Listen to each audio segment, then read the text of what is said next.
day, Brittle Planet listeners. This is Eric Peterson, and today I am joined by Mixi from Stitched Up Heart. Mixi, how are you doing?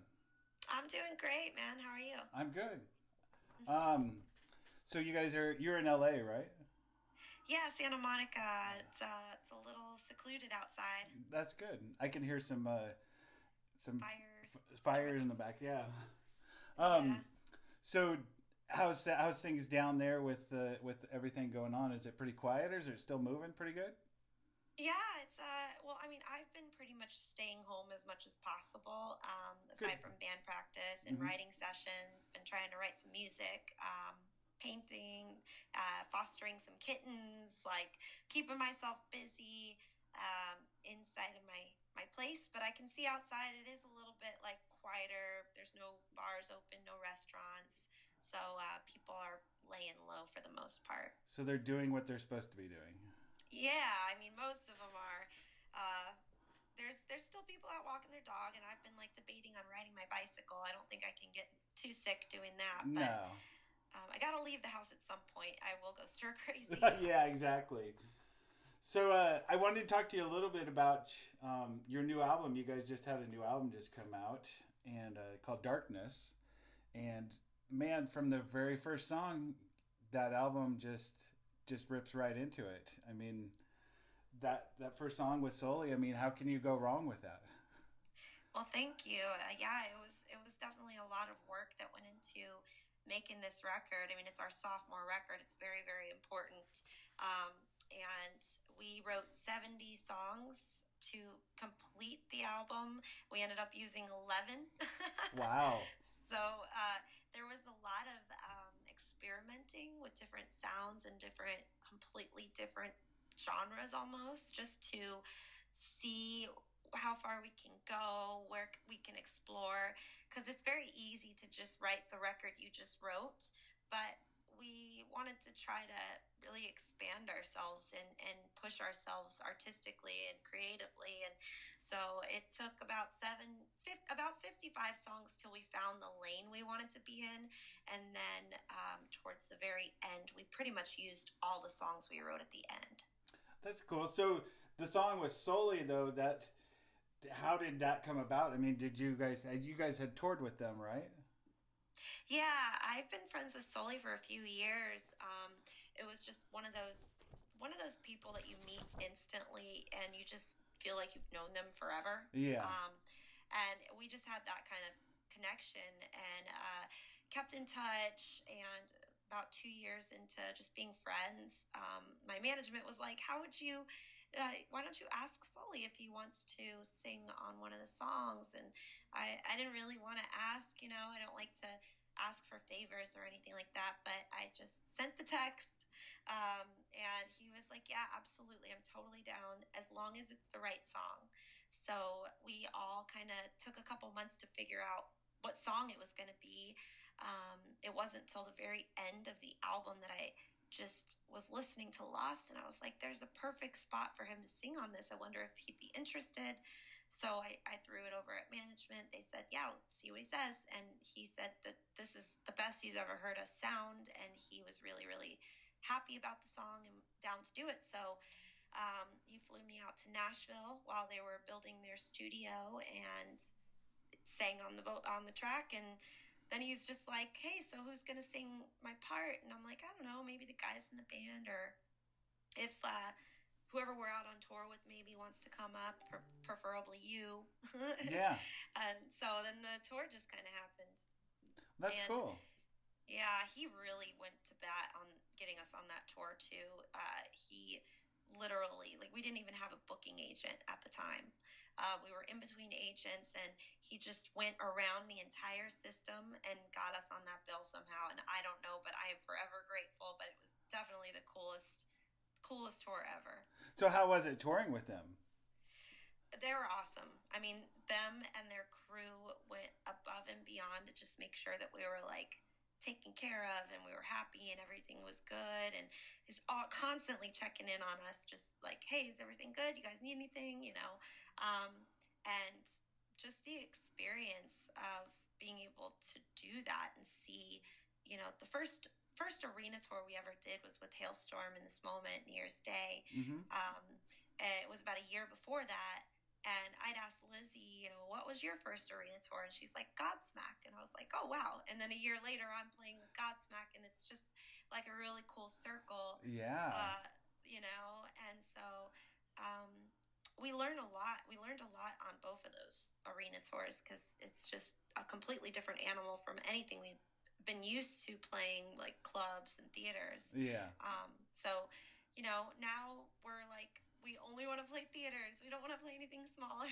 Yeah, yeah.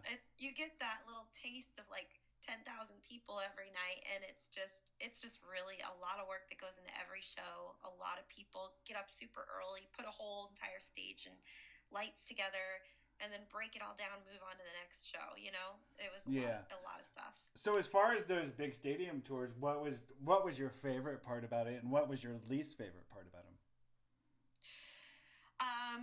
My favorite was just being able to look out and see all of those people. Like, it's just crazy to me, and just like the energy of the people, and slowly start to see the audience turn as nobody knows who you are at first at all.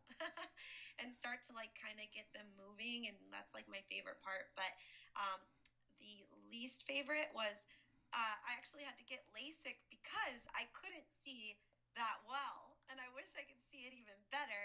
Like, my eyes were like kind of blurry, far away. So I was like, all right, can't wear glasses on stage, Yeah. and headbang. Yeah. So I realized that maybe I should get my eyes checked after that tour.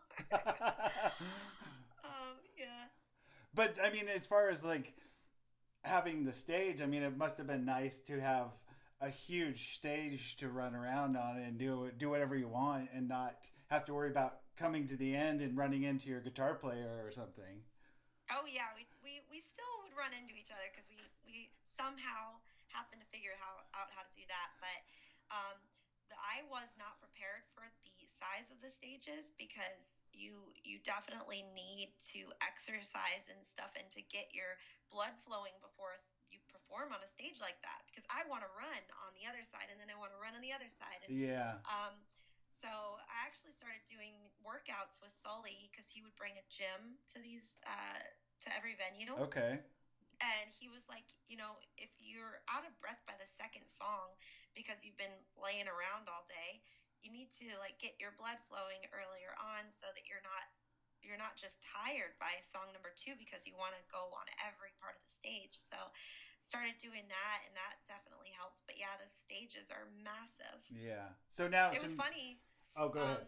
Oh, sorry. It was funny because there was their backdrop. We had this giant backdrop that was bigger than most of the venues that we would play that are our size for headlining. When we put our backdrop in front of like Volbeat and Godsmack's backdrop, it looked like this little napkin. Oh, that's funny. And you, I mean, the whole time you're probably thinking, yeah, we got this perfect backdrop and everything, and then you set it up and you're like, oh. Yeah, you don't realize how big those backdrops are. Yeah. So did Sully come out and sing with you guys at all during the show tour? Yeah, it actually took a couple shows, because with that much stuff going on and that big of a setup, it took a while for everybody to dial everything in, the lights, the sound for the other 2 bands. Mm-hmm. So we didn't really get into a sound check until about show 7. Oh, okay. Yeah, so he didn't want to come up and sing if there wasn't a proper check, for his mic and everything. So we waited until we all had a proper sound check, and then after that, he pretty much made it to every single show except one where he like got locked out or something, and like we had a stagehand that was like all about going and doing his part, so he was prepared, like ready to go, like as soon as if Sully didn't come out. Oh, okay. Yeah. So, but he came up after every single time, and he's like, I never ever come up on stage and do this, so you better feel special. Yeah. That's cool. And so the rest of the album, though, I mean, there's some songs that I really, really enjoyed. Like one of the songs was Problems. That's a really good song, and I just like the chorus that I feel like I'm married to my problems, and it's Yeah. and how did that song come about? Well, I'm glad that you like it because yeah, that's one of my favorites as well. I think it's just a lot of fun energy. Yeah. The melody actually started in the morning, bright and early. The producer came in and he's like, I have this great idea, this great melody idea. I can't get it out of my head. I was singing it in the shower and I had to like voice record it. like so he had like the basic melody down for problems and I was like, oh, that's really interesting. Okay, cool. So then they started doing the music and stuff and I just kind of started coming up with like words and stuff. And he was like, remember the other day that you said that you think you're married to your problems? He's like, why don't you use that somewhere? And I was like, oh, well, that works. Yeah. So it just kind of that's kind of how the writing went every time. Minus the melody, he would just start with something he had. Like they would kind of do like the music thing, and then I would go over it with the melody on a loop in my head, and until I came up with the right structure, I felt. And then sometimes he'd have like some direction to maybe add this note in the melody, or uh, change it slightly here. And so it was a very great collaborative effort. nice. And so having, what did you say, it's like 77 songs that you guys did, you really had to really go through and pick a process of picking all these songs out. And so, like, another one that I really enjoyed was Straight Jacket. It just drew to me. And do you have any a revelation behind that song? Yeah, I usually don't like to write about past relationship kind of Okay. stuff. I feel like it's weird because I don't ever do the songs that have anything to do with old relationships live, but Straight Jacket is such a fun song to perform, that I don't mind singing about those jerk exes, Yeah, yeah, because it is a really fun song. And I guess the reason is there's so many, love songs or ex breakup songs, and I just don't want to be cliche. yeah, So I usually like to sing about like kind of mental health kind of things and helping people get through hard times and stuff like that. Um, but yeah, that was this one of the songs that, ironically, I really love performing live. Probably the only kind of love ex relationship kind of song I would yeah, ever do live. yeah. And that I'm glad you mentioned that because it seems like a lot of this album has a lot of like pick me up kind of.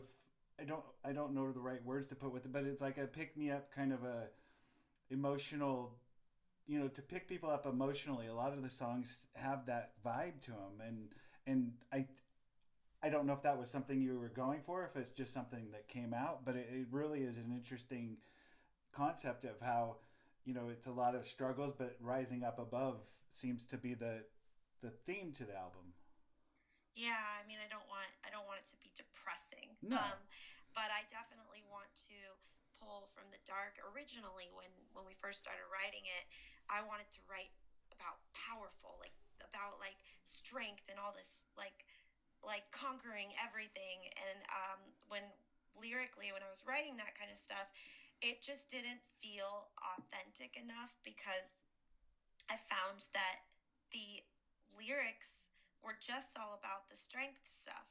And how do you get that strength? You have to go through those challenging things, that dark stuff, in order to get through it, to get to that strength. You can't just be strong immediately. Yeah. You have to like kind of condition yourself through life experiences and the hardships and things we go through in order to know that you can handle more.